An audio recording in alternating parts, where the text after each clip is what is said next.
Agora, como é que eu posso entender o tempo de angústia? Alguns teólogos pensam que seria o sofrimento de Israel no ano 70, eu não acredito assim. Outros pensam que seriam os sofrimentos da igreja ao longo das eras. Outros pensam que seria uma metáfora que nunca se tornará histórica, os idealistas. Outros, eu estou entre eles, pensam que será um caos mundial no governo do anticristo. Tanto aqueles que são pós-tribulacionistas, que acreditam, como eu, que Cristo voltará depois da tribulação para buscar o seu povo, e aqueles que são pré-tribulacionistas, acham que Jesus vai arrebatar a igreja. Mas deixe-me mostrar que essa é uma crença antiga. Eu vou mostrar algumas imagens para vocês. O Didaquê, ou Didarrê, que é o ensino dos 12 apóstolos, um documento cristão do 2º século, já dizia: quando a ilegalidade aumentar, eles vão odiar, perseguir e trair uns aos outros. Então o enganador do mundo aparecerá reivindicando ser o Filho de Deus.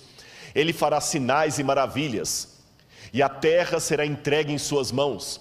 Ele fará coisas iníquas que não foram vistas desde o início do mundo. Então a humanidade entrará no fogo da provação, e muitos serão levados a tropeçar, e muitos perecerão, mas aqueles que perseverarem em sua fé serão salvos da maldição. Ou seja, essa doutrina que eu estou mostrando para vocês agora não é modismo. Não é porque eu estou empolgado com o Covid e estou dizendo, é agora, é agora, é agora. Não é, sabe, eu acho que Apocalipse não pode ser, a hermenêutica do Apocalipse não pode ser a Folha de São Paulo, nem a revista Veja. Tem gente que fica vendo o Apocalipse sempre assim atrás, é agora, é agora. Não é isto, mas também não é o extremo de você não analisar com prudência os sinais dos tempos. O que eu estou falando agora e que está no livro Grande Conflito, já era dito há 2000 anos. Que Satanás fará parecer que Cristo veio. Ou seja, aquilo que eu leio no livro Grande Conflito gera o pensamento dos cristãos primitivos que conviveram com aqueles que conviveram com o que escreveu o Apocalipse. Não foi uma coisa inventada pelos protestantes do século XIX em diante, ou dos adventistas, ou whenever. Eu quero mostrar outra passagem para você. Se você pensa que é só adventista que pensa assim, você vai se surpreender. Veja isso aqui. O Dr. John Ladd, um dos mais famosos teólogos batistas, no seu livro The Blessed Hope, a Bendita Esperança, diz que a bendita esperança não é a libertação da tribulação, é a união com o Senhor em sua vida. Ou seja, John Ladd acreditava que Jesus voltará depois da tribulação e a igreja passará pela grande tribulação. Os irmãos católicos que estão comigo ligados nessa noite, olha o que diz o catecismo da Igreja Católica, nos parágrafos 675 e 677. Vou ler o Catecismo da Igreja Católica.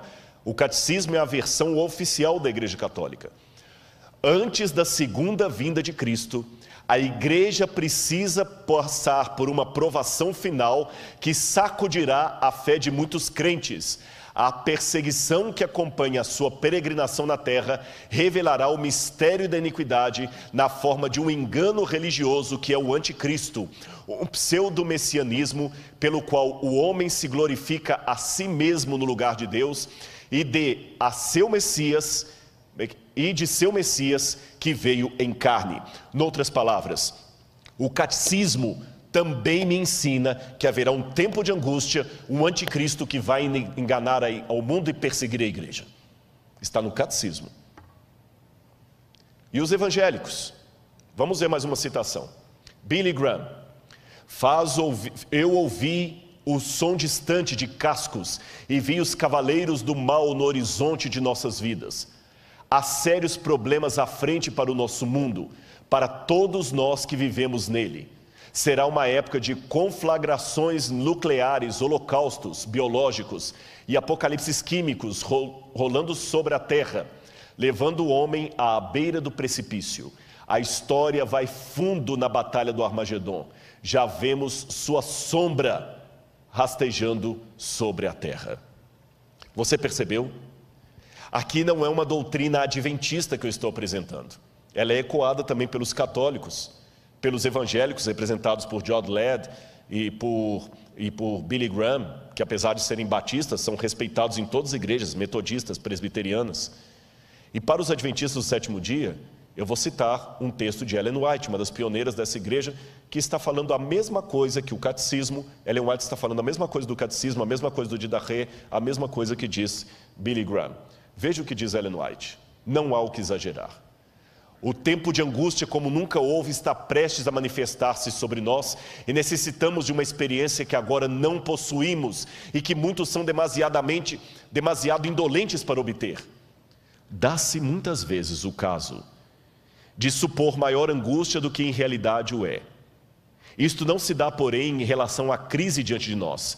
A mais vívida descrição não poderá atingir a grandeza daquela prova.